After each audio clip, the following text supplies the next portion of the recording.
Right now at noon, the family of a 2-year-old who was fatally shot by an unnamed Joplin police officer speaks out in an effort to uncover the officer's identity. And we've got ourselves a sunny and warm day across the area. Changes on the way, though, with a cold front Thursday. Have the latest on your forecast coming up. Plus, Pittsburgh Community Schools take a part in a survey to help ensure bus safety for students. The 4 states' most watched news starts now. The family of the 2-year-old who was fatally shot by an unnamed Joplin police officer is speaking out about their effort to release the officer's identity. This is KOAM News at noon. I'm Elise Snowy. KOAM's Amber Jenkins has more. Sniper 1, a Joplin SWAT team officer, fatally shot 2-year-old Cleslin Crawford while responding to a domestic violence call in Baxter Springs, Kansas back in March of 2022. Eli Crawford, this police department, you need to come out with your hands up. The Cherokee County Sheriff Office responded to a call from a woman asking for help at 340 Wyandotte Avenue in Baxter Springs. When officers arrived, Eli Crawford shot Taylor Schrute and went back into the home with 2-year-old Cleslin. According to the police, Eli started shooting at officers. The standoff lasted more than 3 hours. When law enforcement was able to approach the home, they found Eli and Cleslin dead inside. The KBI investigation indicates that 2-year-old Cleslin Crawford died as a result of a single round fired by an officer from the Joplin Police Department. That Joplin police officer, also referred to as Sniper 1, petitioned the courts to remove their identity from records to avoid public scrutiny. Since December of 2023, Cleslin's family has been trying to make the courts reveal Sniper 1's identity. We weren't in the mindset to start working on it right away. We still mourn this little girl every single day, as you can tell. On purpose or not, he knew there was a child in the home and he should have used his brain instead of just taking a free shot. More than 2 years later, Sniper 1 still works for the Joplin Police Department. Cleslin's family believes the community has a right to know who took the shot. If they keep his name quiet, how can we as in the community feel safe and protected if he's still employed with the Joplin Police Department?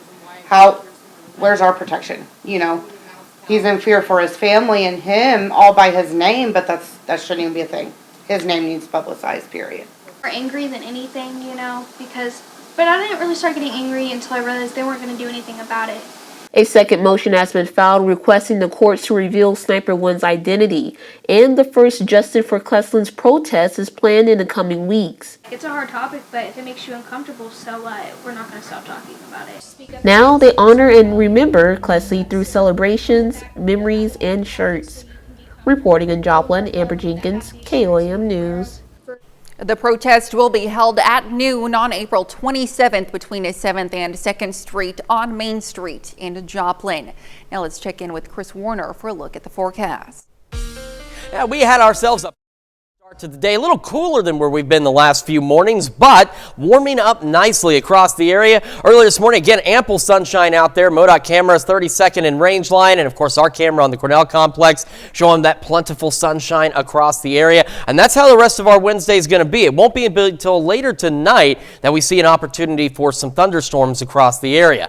Started yesterday at 66, so well above normal and only 3 degrees below where we should be as a high this time of year. Made it to 83, so not quite a record, but still well above normal out there. These have these well above normal temperatures for the last several days, including tomorrow. And then we've got that cold front that's going to start to knock temperatures down as we head into the weekend across the area. As for the rest of the evening, we're looking pretty good initially in the evening. We'll see a few clouds, and then after 10, some of us could see some scattered thunderstorms and a couple of strong, possibly severe storms would be possible. We're going to take a look at that forecast and break down that severe threat for you here in just a few more minutes.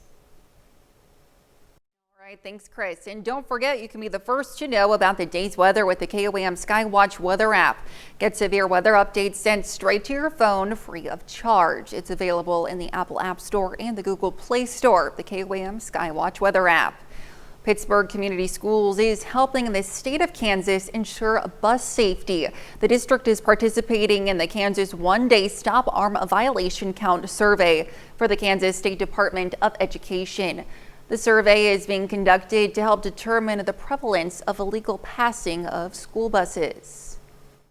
What we notice a lot of times is that drivers will not stop, or not only on single lanes, but definitely on double lanes, and all traffic is intended to stop according to the regulations of the traffic laws.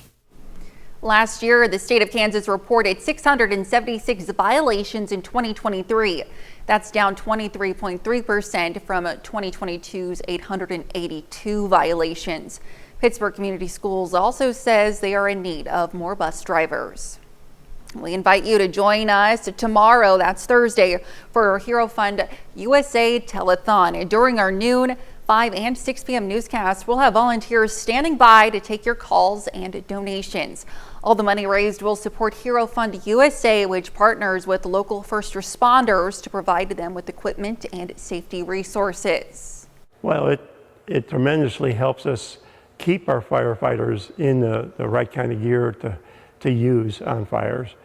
Protects them extremely well, and we use it for everything, such as car accidents and typical things like that.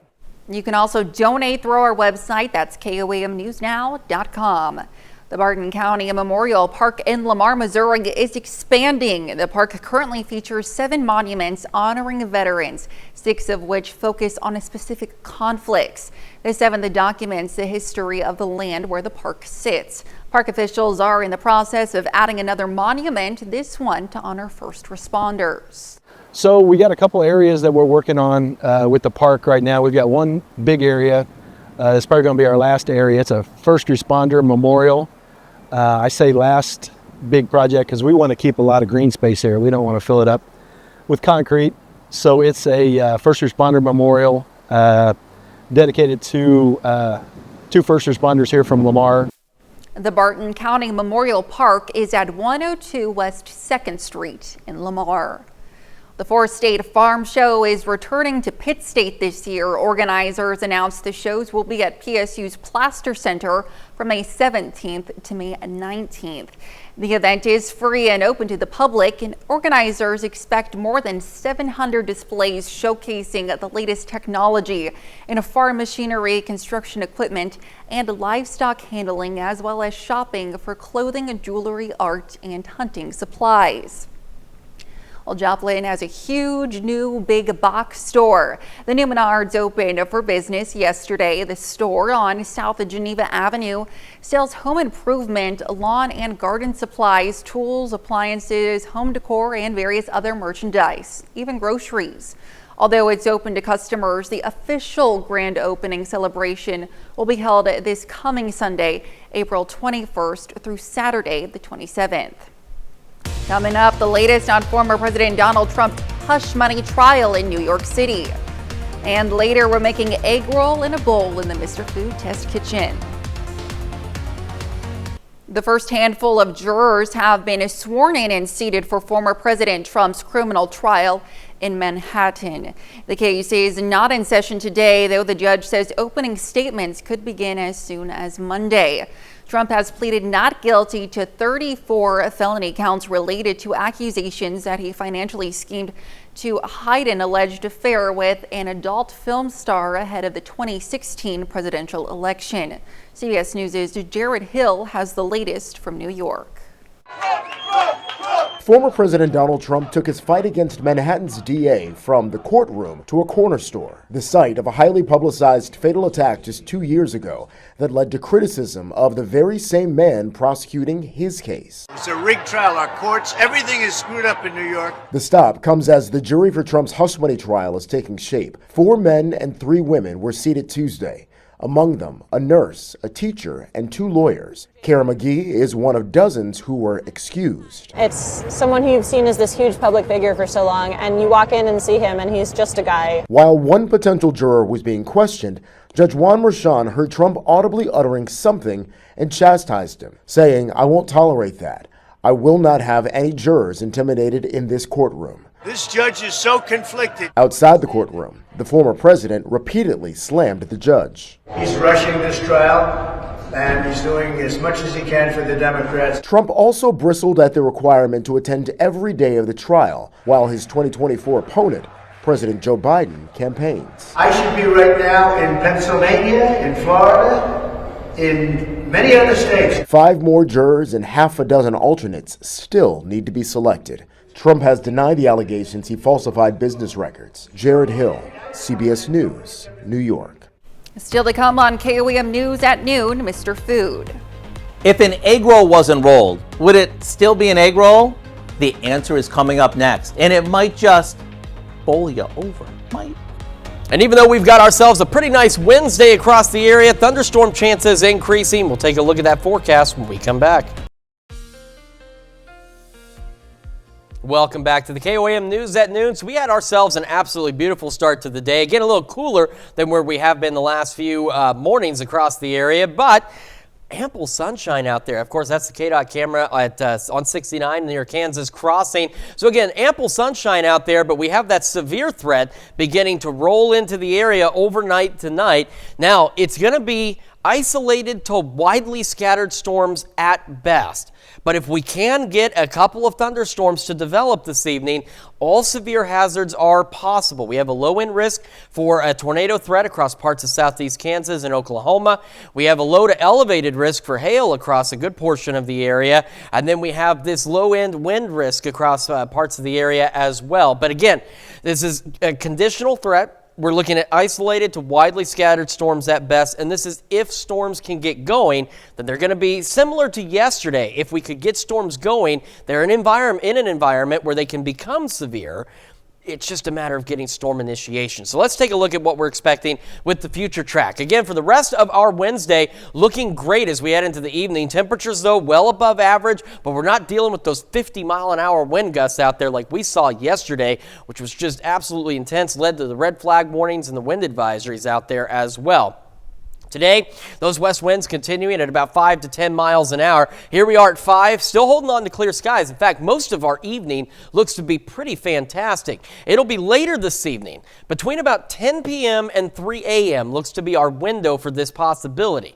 Now, again, the future track painting the options or showing us essentially that a storm or two will be possible. It may not be exactly right here, but it is showing that it is expecting at least a storm or two to develop in our area between 10 p.m. and 3 a.m. And if a storm can get going, or even a couple of them, they're going to have that potential to be strong to severe as they roll through the area overnight tonight. But as you can see around that, we're otherwise not looking too bad. It's just those isolated storms that we could see tonight.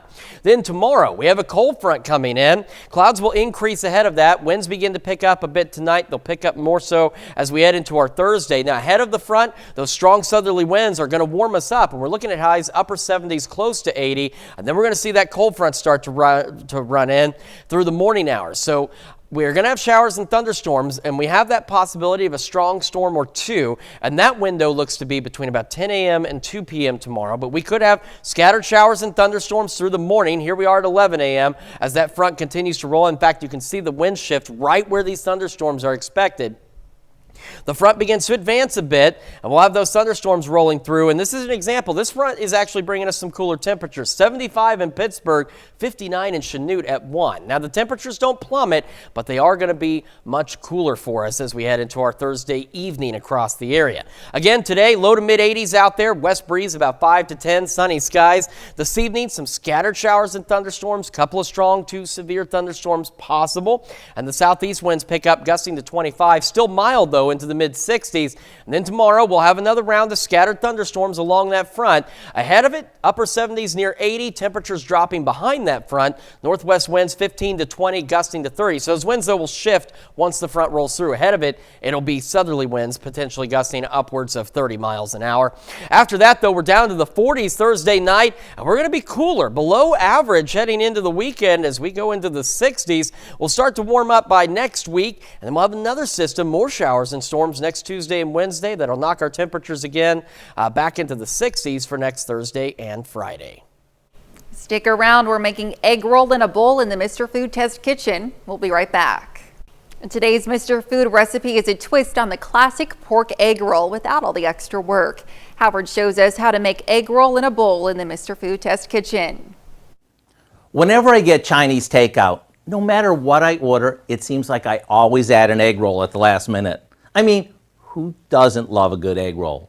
So let me share with you a dish that we recently came up with that has everything we love about egg rolls without all the work. We start by sauteing some ground pork in a skillet, crumbling it as it cooks. While that finishes up, we mix together some soy sauce, garlic powder, a bit of ginger, and some black pepper. Once the pork is cooked, we add in a bag of coleslaw mix, some cut scallions, the soy sauce mixture, and our secret ingredient, Thai chili sauce. We'll let this cook for a few more minutes until the cabbage starts to soften up. Now, rather than rolling the mixture in egg roll skins and frying them, we simply serve it in a bowl, topped with some crispy fried noodles. Or, if we really want to go all out, how about pan frying some wonton skins to serve right along with it? There you have it, the taste and the crunch of egg rolls served up in a bowl for a novel twist. And whether you serve this as a hearty lunch or as a fun change of pace dinner, you can't miss. As always, the recipe for our egg roll in a bowl is online now. I'm Howard in the Mr. Food Test Kitchen, where today we found a hen hao wei. That means very good in Chinese. Or, as we say, ooh, it's so good. You can find this recipe along with a lot more good food from the Mr. Food Test Kitchen online. Just go to our website at KOAMnewsnow.com. Now here's a look at the 4-state market prices.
Today's agri.